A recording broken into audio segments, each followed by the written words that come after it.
महिला व बालकल्याण मंत्रालय भारत सरकार मार्फत हा महिना राष्ट्रीय पोषण अभियान म्हणून साजरा करण्यात येतो। या अभियानाला महिला आर्थिक विकास महामंडळ व निसर्गा इन्स्टिट्यूट मार्फत आजपासून सुरुवात झाली। या प्रसंगी निसर्गा इन्स्टिट्यूट कडून महिलांना कोरोनाच्या पार्श्वभूमीवर मास्क वाटप करण्यात आले। झापल गावाच्या महिला बचत गटाने या मास्कची निर्मिती केली होती। त्यानंतर राष्ट्रीय पोषण मिशन ह्या माहितीपटाच्या माध्यमातून राष्ट्रीय पोषण मिशन उद्देश स्पष्ट करण्यात आला। पोषण के लिए पौधे या थीम वर आधारित शेवगा एक पोषण वृक्ष या माहितीपटाच्या आधारे शेवगा वनस्पतीचे पोषण मूल्य तसेच रेसिपी दाखवण्यात आल्या। यातून महिलांना खऱ्या अर्थाने शेवगा वनस्पतीचे महत्त्व पटल्याचे दिसून आले। अंगणवाडीमध्ये बऱ्याच दिवसापासून ठेवून असलेले ते शेवगा रोप झापल गावातील महिलांनी कार्यक्रम संपल्यावर घरी नेले। तसेच एक रोप अंगणवाडी परिसरातील मुलांसाठी लावण्यात आले। फायबर युक्त, ग्लुटीन मुक्त तसेच कीटकनाशक रासायनिक खत मुक्त मेळघाटाचे धान्य कोदो, कुटकी, सावा, राळा याचे महत्त्व विविध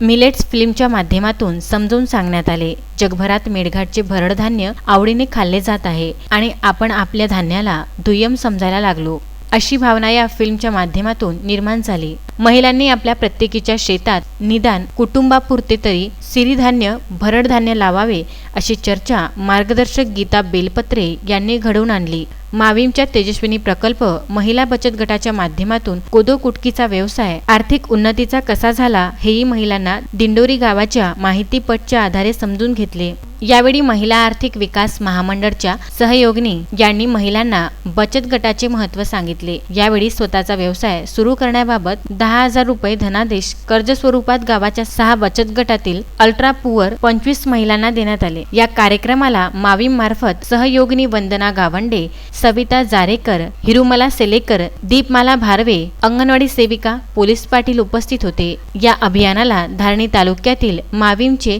CMRC व्यवस्थापक अमोल पाटील यांचे सहकार्य लाभले। SCN न्यूज परतवाडा व विदर्भ न्यूज अमरावती करिता चूरणी येथून मारुती पाटणकर यांचा वृत्तांत।